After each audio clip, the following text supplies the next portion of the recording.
জয় গুরু, জয় গুরু। বন্দে লোক তিলকং সাত্তত বার্তা বিভূষণং অমর প্রত্যুত্ত সারণং প্রবুদ্ধ লোক জীবনম প্রণয় প্রমত্ত জাগ দীপনং বন্দে জীবন জীবন সৎপুরুষং।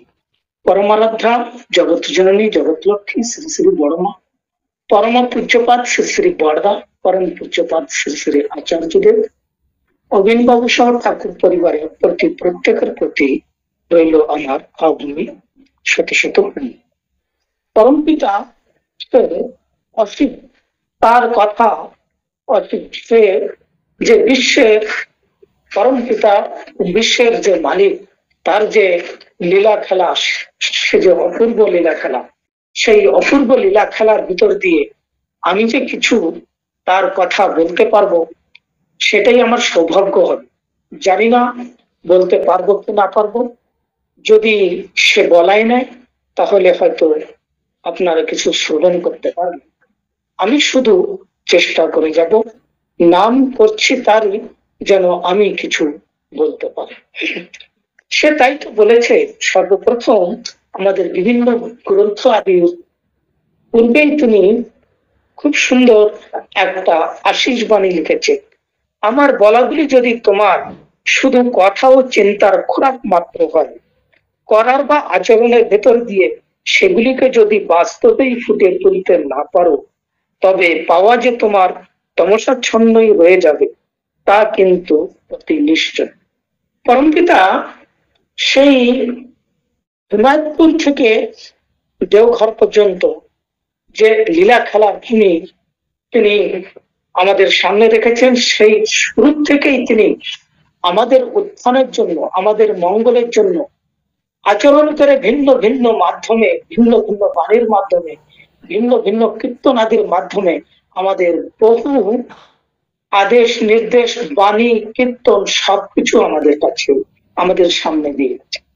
পরমপিতা যুগে যুগে আসেন আমাদের ভিন্ন ভিন্ন আমাদের শক্তিগুলিকে দূর করার জন্য। তাই আমরা দেখেছিলাম সত্য যুগে সে নরসিংহ বধ করল, সে এক বিশিষ্ট ভাবে। আবার ত্রেতা যুগে তিনি আলাদা একটা জন্ম নিল আমাদের মানব জীবনকে উত্থান করার জন্য। সে আমরা বিশেষ করে দেখতে পারলাম রাবণকে বধ করে। আবার আমরা দেখতে পাই দ্বাপর যুগে সে কংসবধ এবং দুর্যোধন বধ এবং শিশুপাল বধ, এই ধরনের ভিন্ন ভিন্ন সময় ভিন্ন ভিন্ন রূপে তিনি কিন্তু অবতার হয়ে লোক কল্যাণের জন্য, মানব জীবনের উদ্ধারের জন্য সে অবতার নিয়ে আমাদের সাথে থেকে আমাদের হাত ধরে দেখিয়ে আমাদের দিয়ে কাজ করি। কিন্তু এই যে একটা যুগ, এই যে যুগ হচ্ছে কলিযুগ, এই যুগটা কিন্তু আমরা দেখতে পাই এটা বৈজ্ঞানিক যুগ।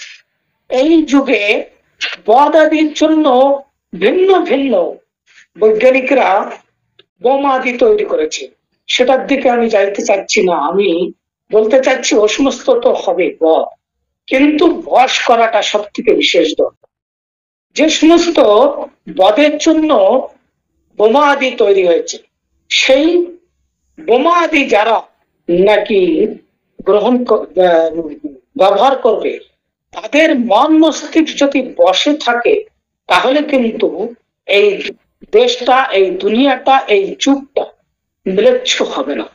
তাই এই যুগটাকে বশ করতে এই পরমপিতা এই যুগে এসে আমাদেরকে সৎসঙ্গের মাধ্যম দিয়ে, ভিন্ন ভিন্ন আমাদের গ্রন্থ আদির মাধ্যম দিয়ে ভিন্ন ভিন্ন রূপে আমাদেরকে জাগৃত করার চেষ্টা করেছি তিনি।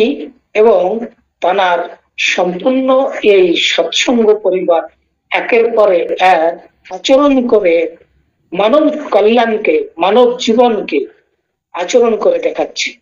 তাই সর্বপ্রথম তিনি নিজেই আচরণ করে দেখিয়েছে।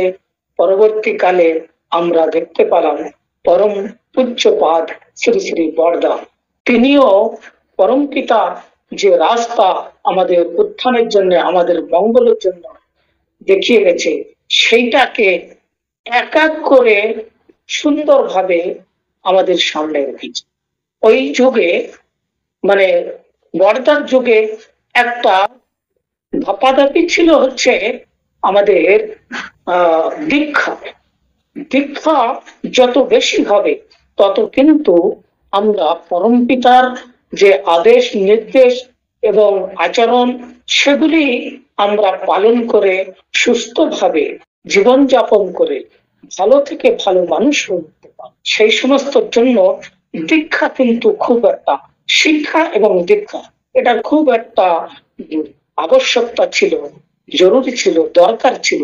তাই ওই সময় কিন্তু খুব একটা তোলপাড় চলেছে, দীক্ষা দীক্ষা দীক্ষা দীক্ষা, শুধু দীক্ষা দীক্ষা।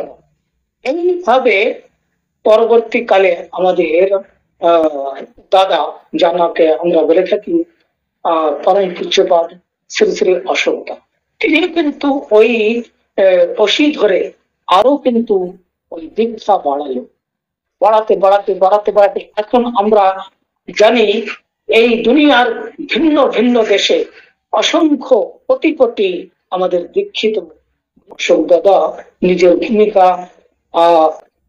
এই দুনিয়ায় রেখে তিনি যখন চলে যান তখন উনি কিন্তু আরেকটা কর্তব্য পরবর্তীকাল আচরণ আচার্য দেবের কাছে রেখে যান, যে আমাদের দীক্ষা যতটা হচ্ছে এই দীক্ষার সাথে সাথে কিন্তু দীক্ষাটা যেন প্রবল হয়, দীক্ষাটা যেন জ্যান্ত থাকে, দীক্ষাটা যেন ঠিকভাবে মানুষের গ্রহণ করে সবল হয়ে সুষ্ঠুভাবে সেটাকে বুঝতে পারে, পালন করে যেন দীর্ঘজীবী হয়ে খুব সুন্দরভাবে জীবনযাপন করতে পারে, এরকম একটা প্রতিশ্রুতি তিনি ছেড়ে যান। কিন্তু আমরা দেখতে পাই আমাদের অসংখ্য গুরু ভাইয়েরা দীক্ষা তো নিয়েছে, তার ভিতর থেকে অধিকাংশ গুরু ভাইয়েরা কিন্তু দীক্ষা মাত্রই নিয়েছে, দীক্ষার কিন্তু মর্মটা ঠিকভাবে বোঝেনি। তাই তারা ঠাকুর যে ফলাফলের জন্য দীক্ষার এই ব্যবস্থাটা আমাদের দিয়ে গেছে সেটার ফল পাচ্ছে না।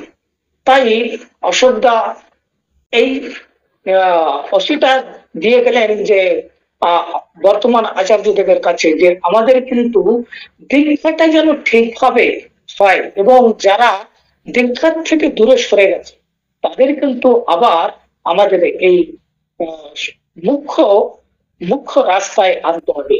মানে ঠাকুর যা চেয়েছে দীক্ষার মাধ্যমে যে ফলাফল আমরা পেতে পারি সেটা যেন পাই, তার জন্য আমাদের খোঁজ করতে হবে সত্যিকারে যারা দীক্ষা নিয়েছে, যারা নেয়নি তারা তো নেবে, কিন্তু যারা নিয়েছে, যারা নিয়েও এর মর্মটা বুঝতে পারেনি, যে একটা স্বর্গে যাওয়ার যে একটা রাস্তা এর মাধ্যম দিয়ে আমরা যেতে পারি সেটার থেকে দূরে কেন সরে গেল, তার জন্য আমাদেরকে কিন্তু ওই যারা সরে গেছে তাদেরকে কিন্তু আবার আমাদের এই রাস্তায় আনতে হবে।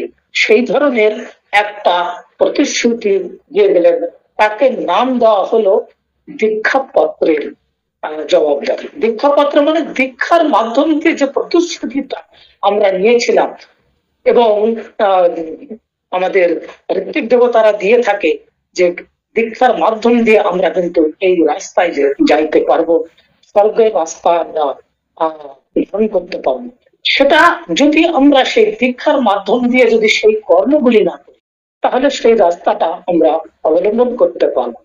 তাই যারা নাকি দীক্ষার থেকে মানে একটুখানি সাইড অফ হয়ে গেছে, একটু দূরে সরে যাচ্ছে, তাদেরকে পুনঃ পুনঃ কি করে আমরা আবার মুখ্য ধারায় আনতে পারি, তার জন্য কিন্তু আমাদের এই চতুর্থ পিঢ়ি এবং পঞ্চম পিঢ়ি সেই জবাবদারিটা নিয়ে দীক্ষাপত্রের কাজ প্রবল ভাবে এখন আমাদের সামনে এসেছে।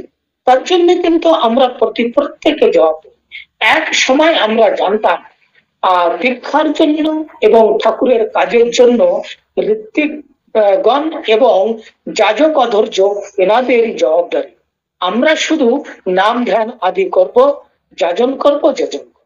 কিন্তু এখন কিন্তু সম্পূর্ণভাবে কেন্দ্রের থেকে যে আজকে দীক্ষা নিয়েছে এবং আগে নিয়েছে তাদের প্রত্যেকের পরে একটা অলিখিত ভাবে জবাবদারি প্রত্যেকের পরে যে সবার কিন্তু এখন এই ধ্যানটা দিতে হবে, তোমার পাশে কে দীক্ষা নিয়েছিল এবং দীক্ষা নিয়েছে সে ঠিকভাবে দীক্ষার যে মর্ম, দীক্ষার যে করণীয় সেই সমস্ত গুলি করছে কিনা, সেগুলি কিন্তু আমাদের প্রত্যেকের জবাবদারি।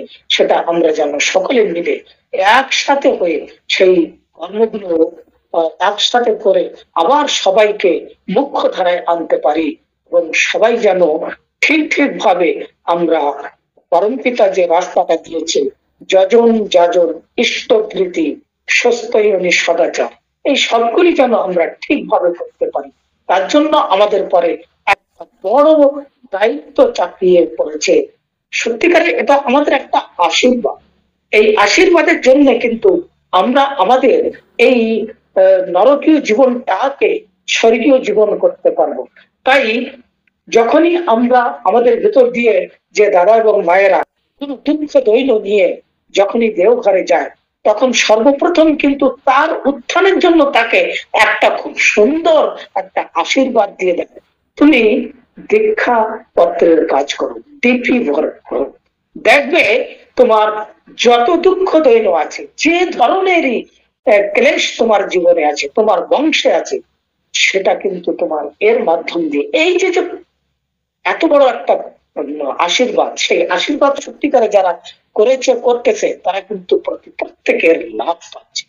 তাই আমার আজকের এই আলোচনার মুখ্য কেন্দ্র হচ্ছে যে কেন্দ্রের থেকে যে জবাবদারিটা আমাদের পরে চাপিয়ে দিয়েছে, কিন্তু সত্যিকার আমি বলতে চাচ্ছি এটা আমাদের আশীর্বাদ দিয়েছে যে আমাদের দীক্ষা পত্রের কাজ করতে, মানে ডিগ্রি বল হবে কি এতে আমার মনে হয় একটু বেশি হয়ে গেল সময়, কিন্তু আমি অতি শীঘ্রই সমাপন করছি, কারণ এটুকু না বললে নয়, তাই বলতে চাচ্ছি। দীক্ষাপত্রের কাজ করলে কি হবে, আমরা কিন্তু দেখতে পাই আমাদের আশেপাশে এদিকে ওদিকে ধর্মান্তরণ হচ্ছে, বড় তেজিতে হচ্ছে ধর্মান্তরণ।